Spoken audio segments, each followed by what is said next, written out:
Welcome back to my channel gym காட்டி. இன்றைக்கி ரொம்பவுமே ஒரு இன்ட்ரெஸ்டிங்கான ஒரு டாபிக் தான் வந்து பார்க்க போகிறோம். இது வந்து ரிசர்வ் பேங்க்லேருந்து ஒரு அதிரடியான ஒரு முடிவு வந்து வந்திருக்கு. அது என்ன அப்படின்னு தான் பார்க்க போகிறோம். ₹5 நாணயம் வந்து இனிமேல் செல்லாதா? ரிசர்வ் வங்கியோட திடீர் முடிவு, காரணம் என்ன? அதை பற்றி தான் இந்த பதிவில் வந்து ஃபுல்லாக பார்க்க போகிறோம். புழக்கத்தில் இருக்கிற ₹5 நாணயத்தை வந்து ரிசர்வ் வங்கி நிறுத்தி விட்டதாக ஒரு தகவல் வந்து பரவிட்டுருக்கு. இது உண்மையா அப்படிங்கிறத இந்த பதிவில் பார்க்கலாம். ஓகேவா? இன்னும் சில நாட்களே புத்தாண்டு பிறக்க இருக்கிறது. இந்த புத்தாண்டில் வந்து பொதுமக்களுக்கு ஒரு அதிர்ச்சி தரும் செய்தியும் வந்து காத்திருக்கு. ரிசர்வ் வங்கி ஒரு பெரிய முடிவை எடுத்திருக்கு. இந்தியாவில் தற்போது புழக்கத்தில் உள்ள ₹5 நாணயங்களை புழக்கத்திலிருந்து நீக்குவதாக வந்து செய்திகள் வந்து பரவிக்கொண்டிருக்கின்றன. புதிய நாணயங்கள் மற்றும் ரூபாய் நோட்டுகளை அச்சிடுவதற்கு ரிசர்வ் வங்கிக்கு வந்து உரிமை இருக்குது. ரிசர்வ் வங்கி வந்து மத்திய அரசிடம் வந்து நோட்டுகள் மற்றும் நாணயங்களை வந்து அச்சிட முன்மொழியும் போது இந்த செயல்முறைகளை வந்து 2 கட்டங்களில் வந்து முடிக்கப்படுது. இதைத் தொடர்ந்து வந்து ரிசர்வ் வங்கியின் மூத்த அதிகாரிகள் மற்றும் பொருளாதார நிபுணர்களோட உதவியோட மத்திய அரசு வந்து முடிவெடுத்து நாணயங்கள் மற்றும் நோட்டுகளை அச்சடிக்கும் உரிமையை வந்து ரிசர்வ் வங்கிக்கு வந்து வழங்கியிருக்கு. எந்த நோட்டு அல்லது நாணயம் நிறுத்தப்பட வேண்டும் என்றாலும் இது போன்ற செயல்முறை தான் வந்து பின்பற்றப்படுது. இந்தியாவில் வந்து நாணயங்கள் மற்றும் ரூபாய் நோட்டுகளை தடை செய்யப்படுவதை பல முறை வந்து நம்ம பார்த்துருக்கோம். 2016ஆம் ஆண்டில் வந்து பார்த்திங்கன்னா ₹500 மற்றும் ₹1000 நோட்டுகளை வந்து தடை செஞ்சாங்க. கடந்த ஆண்டு பார்த்திங்கன்னா ரிசர்வ் வங்கி ₹2000 நோட்டுகளையும் வந்து தடை செஞ்சிச்சு. இந்நிலையில் வந்து தற்போது ₹5 நாணயம் தொடர்பாக வங்கி வந்து ஒரு பெரிய முடிவை வந்து எடுத்துள்ளதாக வந்து இதில் ஊடகங்கள் எல்லாம் வந்து செய்தி வந்து பரவிட்டுருக்காங்க. இந்தியாவில் வந்து இப்போது ₹100, ₹200 மற்றும் ₹500 நோட்டுகளோட 5, 10 மற்றும் ₹20 நாணயங்களும் வந்து புழக்கத்தில் இருக்கிறாங்க.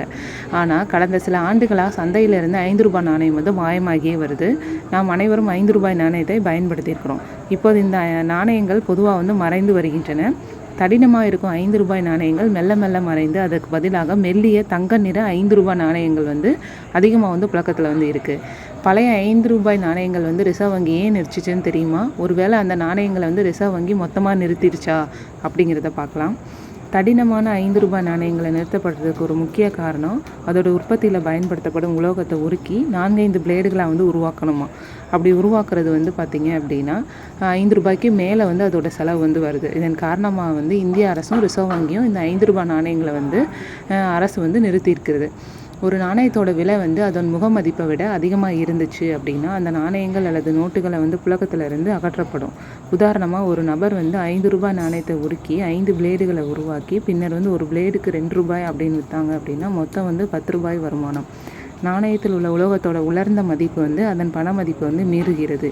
இதன் காரணமாக வந்து கடினமான ₹5 நாணயம் போன்ற சில நாணயங்களோட உற்பத்தியை வந்து நிறுத்த ரிசர்வ் வங்கி வந்து முடிவு செஞ்சுருக்காங்க அப்படின்னு சொல்லிட்டு இருக்காங்க.